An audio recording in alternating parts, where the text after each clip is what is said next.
Bonsoir à toutes et à tous, bienvenue dans Libre Ensemble, votre rendez-vous de la laïcité. Les jeunes d'abord, c'est le mot d'ordre de la Fabrique de Soie, un lieu qui regroupe une école de devoirs, un programme de tutorat, des ateliers de soutien scolaire, des ateliers créatifs, un espace de parole et d'écoute, des initiatives solidaires telles que les boîtes à cadeaux et encore plein d'autres activités centrées sur le jeune, ses besoins, ses rêves, ses craintes et ses doutes. Et c'est en 2002, il y a 20 ans, que Laïcité Brabant Wallon décide d'ouvrir cette antenne à Tubize. En 20 ans, les activités n'ont cessé de se développer.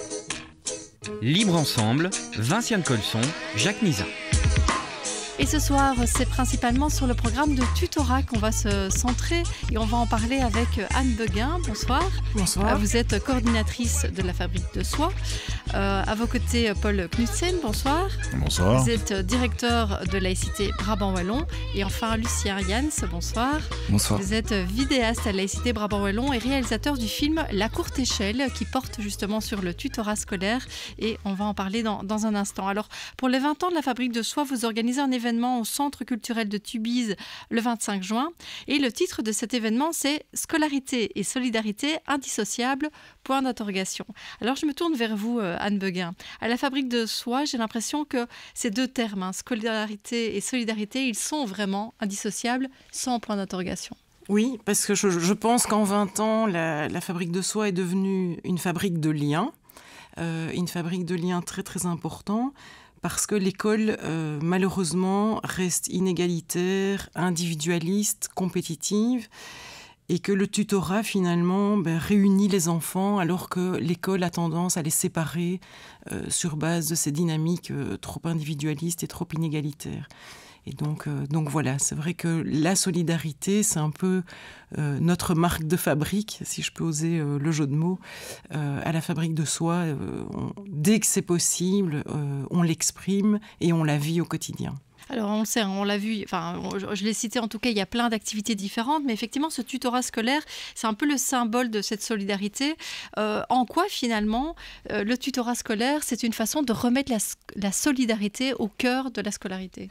Alors c'est une façon très concrète et très dynamique de sortir certains enfants de leur isolement, de leur solitude, peut-être de leur mal-être à l'école, de leurs difficultés.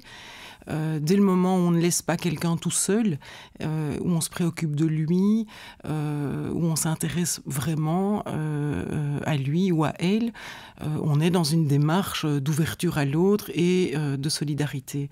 Puisque l'idée avec le tutorat, c'est de proposer finalement à des jeunes de 16 à 18, 19 ans, de s'engager vraiment pendant une année aux côtés d'un enfant qui est en difficulté, qui est dans une situation de mal-être ou d'isolement à l'école. Et en fait, Paul Knudsen, c'était un peu aussi le point de départ de la Fabrique de Soie. C'était déjà pointer des soucis dans la scolarité, des choses qui ne fonctionnaient pas à l'école et essayer d'y remédier en mettant en avant les valeurs de la laïcité. Oui, tout à fait. Donc, ça fait 20 ans que nous sommes installés à Tubize. Et dès le départ, le projet était l'aide aux familles et l'aide aux jeunes par rapport à la scolarité. Des tas de parents, pour X raisons, ne savaient pas aider leurs enfants. Et on s'est d'abord centré sur l'articulation primaire-secondaire. Mais très très vite, on a été débordé par le nombre. On a dû élargir la plage.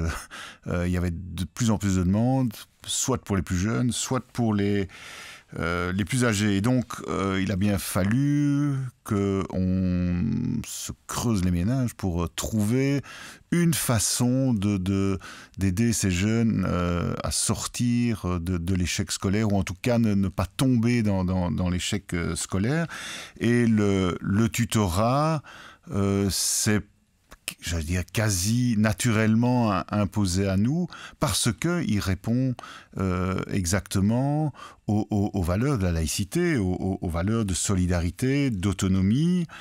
Et puis, il propose une relation particulière. Il propose une complicité entre un petit et un grand. Il permet de redonner de l'assurance aux plus jeunes, de redonner de l'estime de soi, d'ouvrir vers des horizons nouveaux. Tout ça est compris dans ce qu'on appelle le tutorat scolaire, et ça nous a semblé être la solution que nous pouvions proposer aux jeunes dans ce cadre-là.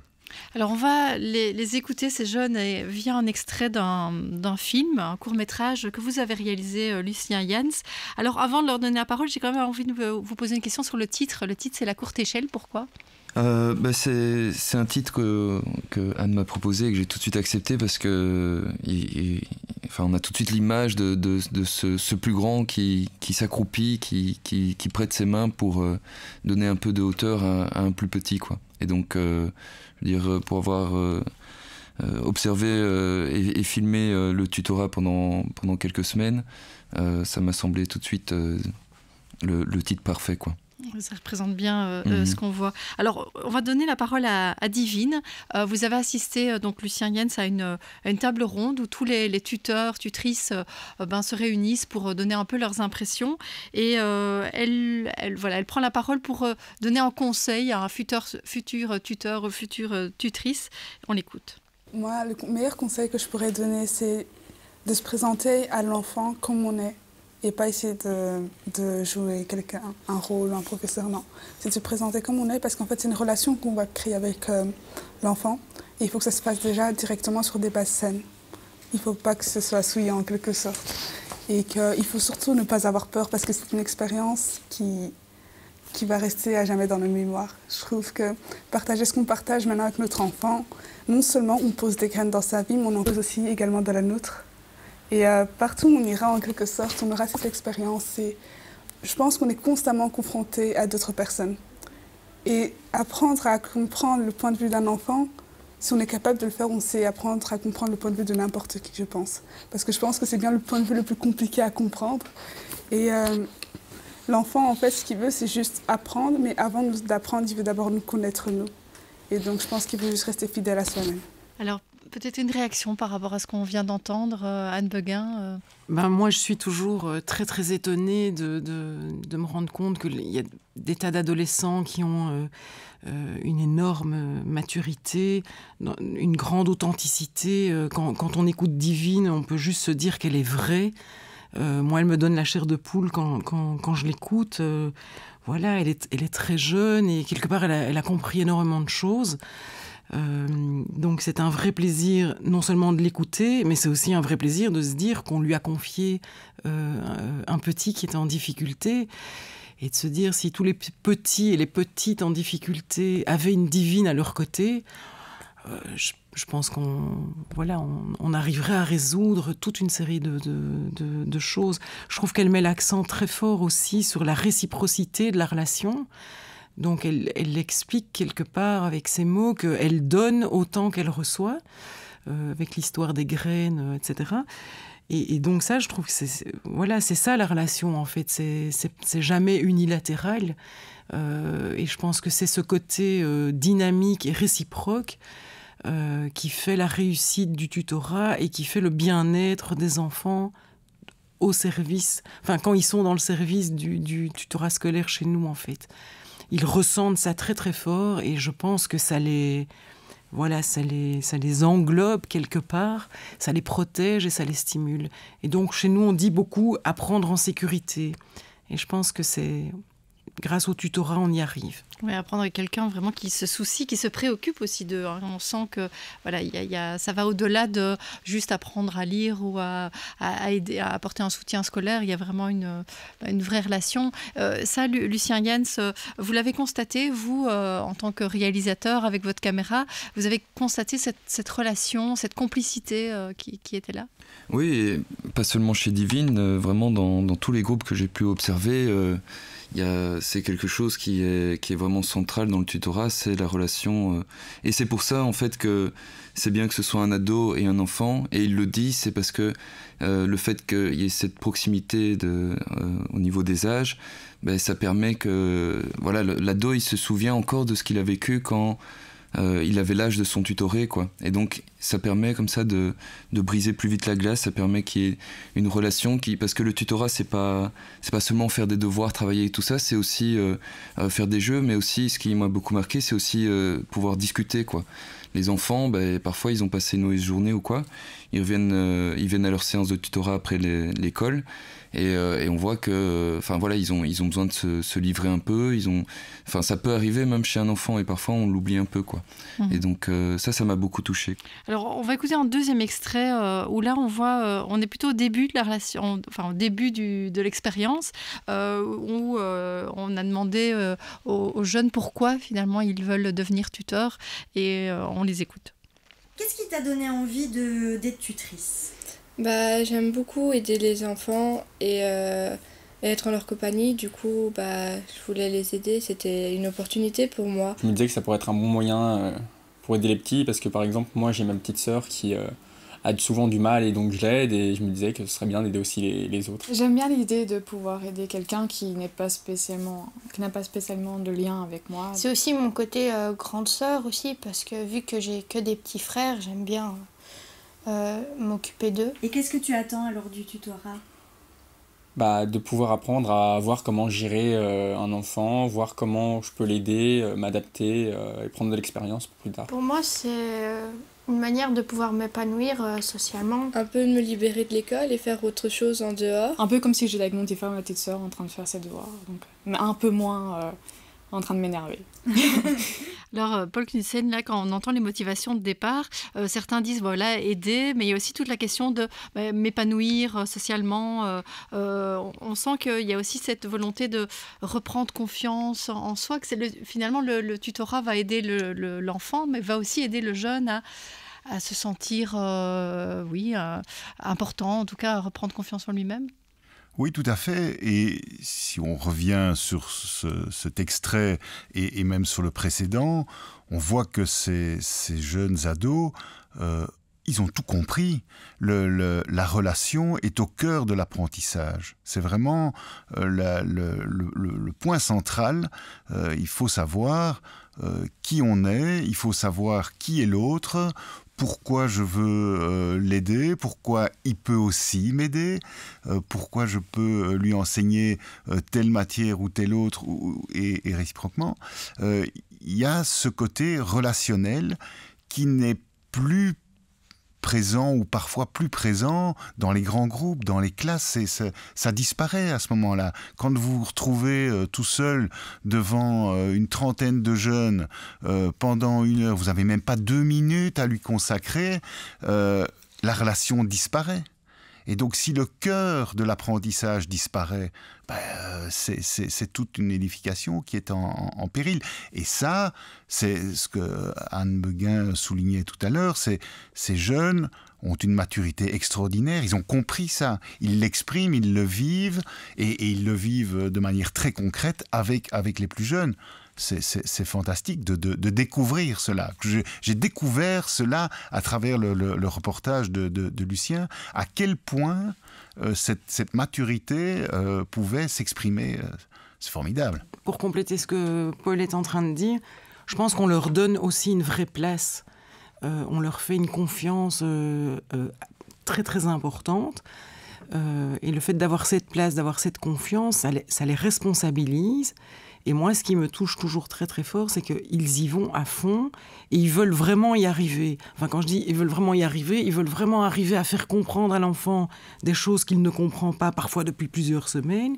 Ils veulent vraiment arriver à faire la courte échelle, à remettre le pied à l'étrier aux enfants au niveau de ses apprentissages, mais de l'envie de grandir.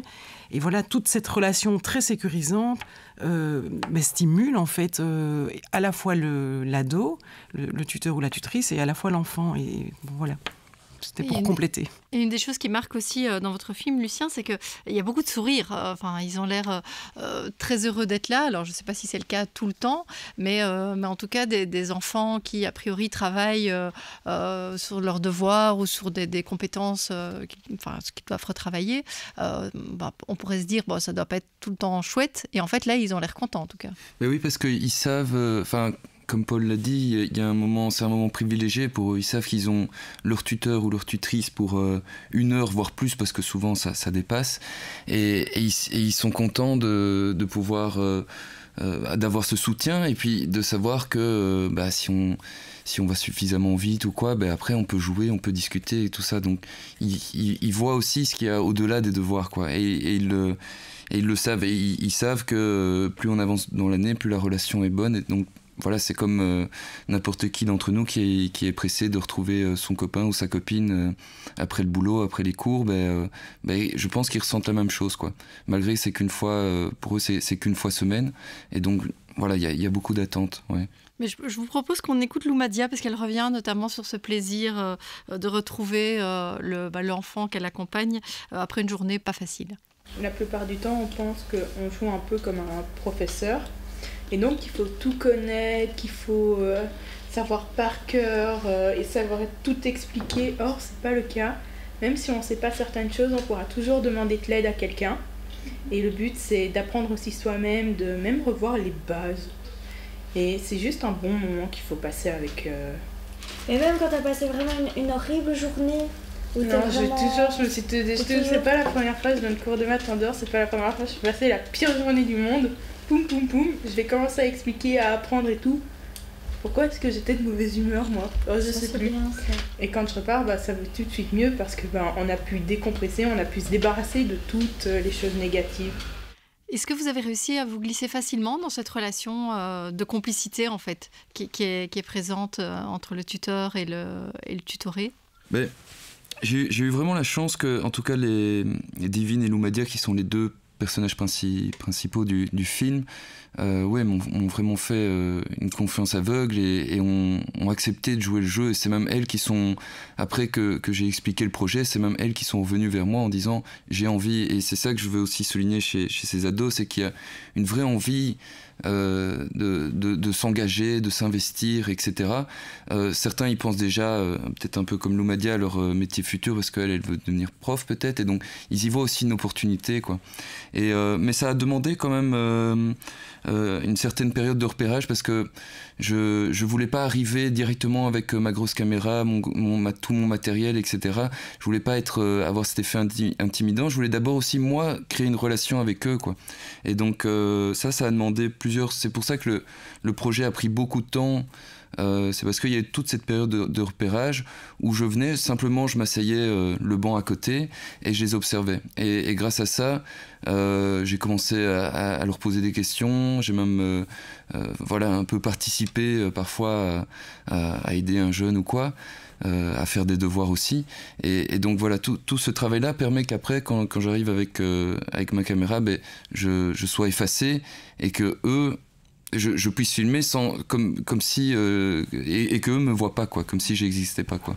Et donc ça permet de capter vraiment des moments d'authenticité et de sincérité, et ça c'était important à mes yeux, quoi.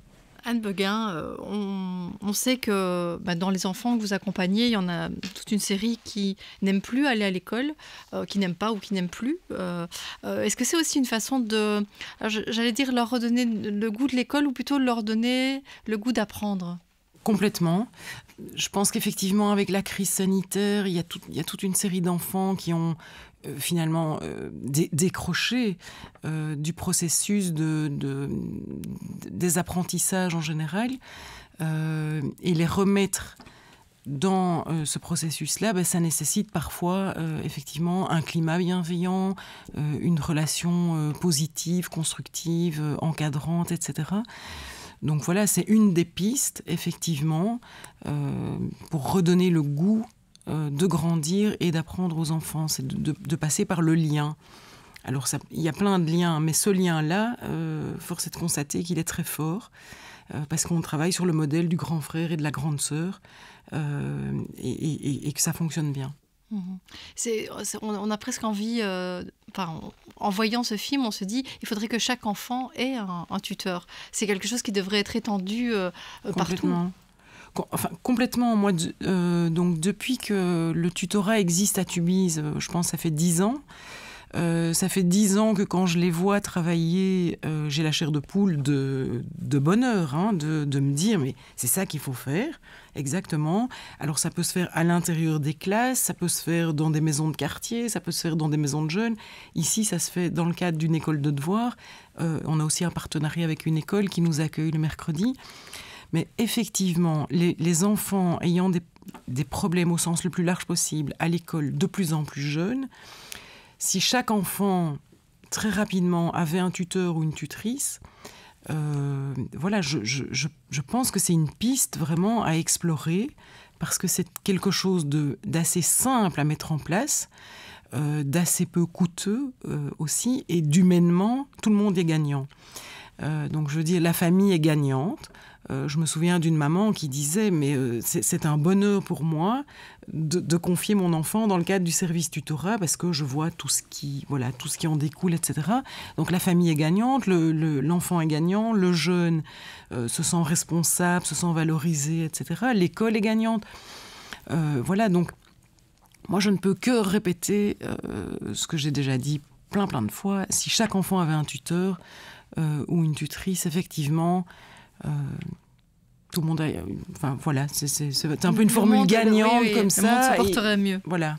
Vous avez dit plusieurs fois, on aide l'enfant, mais on aide aussi sa famille. Est-ce que le fait de se centrer sur l'enfant avec toutes les activités que vous organisez, que ce soit avec le programme de tutorat, mais aussi l'école de devoirs, les ateliers créatifs, les ateliers d'écoute, de parole, est-ce que c'est aussi une façon, Paul Knudsen, d'aider leur famille, de soutenir ces familles qui vivent dans la précarité ou ont des difficultés financières ou autres? En aidant l'enfant, on aide sa famille automatiquement? Mais oui, parce que tout se tient dans un grand système. À partir du moment où vous mettez dans une même pièce des personnes qui ont chacune des problèmes différents, vous avez deux solutions. Ou bien tout le monde peut exprimer ses problèmes, on essaye de s'aider, ou bien c'est la bagarre générale. Et c'est souvent la deuxième version qui est malheureusement le constat. Donc le fait de permettre à des jeunes d'être bien dans leur scolarité, qui occupent quand même un bon temps de leur vie de jeunes et d'adolescents. Si on leur permet d'être bien dans leur scolarité, ils seront bien aussi dans d'autres milieux, avec leurs copains, avec leur famille, avec leurs parents, etc. C'est aussi une manière de déculpabiliser les parents. Parce que on a trop souvent tendance, ou l'école en tout cas a trop souvent tendance à reporter l'échec scolaire. L'échec scolaire, si vous revenez étymologiquement, scolaire, c'est l'échec de l'école. Si c'est reporter ça sur le dos des parents, c'est culpabiliser les parents. Or, ils ne sont pas tous formés pour être profs. Ce n'est pas leur rôle. Et donc, si on instille comme ça des petits conflits dans les familles, c'est difficile. Le fait d'aider les jeunes à bien vivre leur scolarité permet aussi aux parents d'avoir de meilleures relations avec leurs enfants. Et je ne peux que revenir sur les paroles d'Anne Beguin. Si ça fonctionne bien, si le tutorat fonctionne bien, c'est une situation gagnante pour tous les partenaires. Il y a 3 partenaires dans la scolarité. Il y a les parents, il y a l'école et il y a l'enfant. Si tout le monde est gagnant, je ne vois pas où est le problème. Anne Beguin, on vous avait rencontré à la sortie du premier confinement, il y a du coup presque 2 ans, pour faire un bilan et voir quel impact avait eu ce confinement sur les jeunes, sur leur scolarité, sur le décrochage, sur leur santé mentale. Alors qu'en est-il aujourd'hui? Parce qu'il y a 2 ans, vous étiez déjà inquiète. Est-ce que les conséquences, elles sont toujours là aujourd'hui, j'imagine? Alors, bon, évidemment, je ne peux pas faire de généralité, puis ça dépend d'un enfant à l'autre, d'un jeune à l'autre. Maintenant, je pense que les 2 ans de crise ont eu énormément d'impacts, dont des impacts qu'on ne mesure peut-être pas bien en termes de santé mentale. C'est vrai qu'il y a des jeunes qui sont déprimés. On a des partenaires, par exemple, qui disent on a des classes de 2e ou 3e secondaire qui, avant, étaient des jeunes très dynamiques, très enthousiastes, un peu excités parfois en classe, etc. Et aujourd'hui, qui sont comme éteints. Et donc, voilà, il y a quelque chose de l'ordre de la passion, du désir qui a été touché, en fait, par cette crise. Et effectivement, quand nous, on a réouvert, les enfants nous ont remerciés, ils sont tous revenus. Quasiment. C'était comme revenir dans la vie, revenir dans une dynamique, revenir dans quelque chose de sécurisant, etc. etc. Et donc voilà. Alors aujourd'hui, certains vont très bien, d'autres ne vont pas bien parce que les choses se sont accentuées dans leurs difficultés. Voilà, les résultats ne sont pas terribles. Ce qui s'est passé, c'est que l'école n'était peut-être plus leur priorité, parce qu'en fait, au début de la crise sanitaire, la priorité numéro 1, c'était de survivre et de ne pas voir trop de souffrance autour de soi, etc. Donc on était dans une dynamique de protection de soi et de sa famille. Et donc l'école, petit à petit, est devenue de moins en moins importante. Je ne pense pas qu'on ait retrouvé aujourd'hui, chez beaucoup d'enfants, l'école comme étant quelque chose de prioritaire dans leur vie. Toujours est-il qu'ils ont quand même envie de réussir, qu'il y a des échéances qui arrivent. Et donc, là, c'est assez chouette de voir qu'au moment des échéances, des examens, par exemple, il y a une espèce de stress positif qui revient. Donc, ça veut dire que l'envie d'eux, le désir d'eux, n'est pas complètement éteint. Et d'avoir des structures comme les nôtres, je pense que ça les aide à se remettre en selle petit à petit. Maintenant, il y a des lacunes gigantesques, qui sont la suite de la crise, mais qui étaient déjà là avant. Par exemple, le goût, l'amour de la langue française, ce que nous, on remarque avec la centaine de jeunes qui viennent chez nous, c'est un peu stressant pour nous, les adultes, de voir que... de voir ce lien à la langue française qui est abîmé très très fort. Oui, qui disparaît. Maintenant, quand on entend des jeunes comme Divine ou Loumadia, on peut croire que, en tout cas des jeunes comme elles ne sont pas éteintes. Parce que vous disiez que certains jeunes étaient peut-être éteints. Alors je ne sais pas si c'est uniquement le tutorat ou évidemment il y a d'autres choses dans la personnalité de chaque personne. Mais en tout cas, elles sont loin d'être éteintes. Alors par exemple, pendant le confinement, il y a plus d'un tuteur ou d'une tutrice qui nous ont dit « merci d'être ouverts ».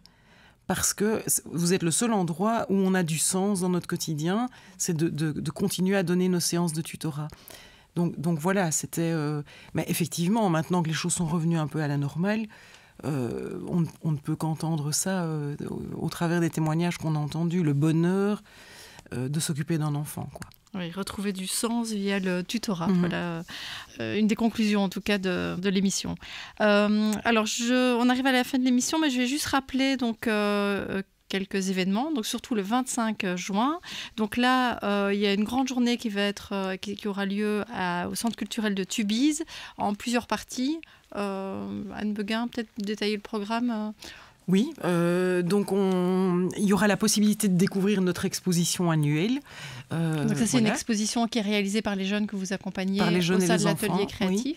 Donc ça, c'est une exposition artistique qu'on organise chaque année. À 16h30 exactement, il y aura la possibilité de découvrir le film de Lucien, qui est un film excessivement touchant et excessivement vrai. Je pense que ça, c'est... Voilà, l'attitude de Lucien quand il filme fait en sorte que les enfants oublient qu'il est là ou se sentent complètement à l'aise. Donc venez voir ce film.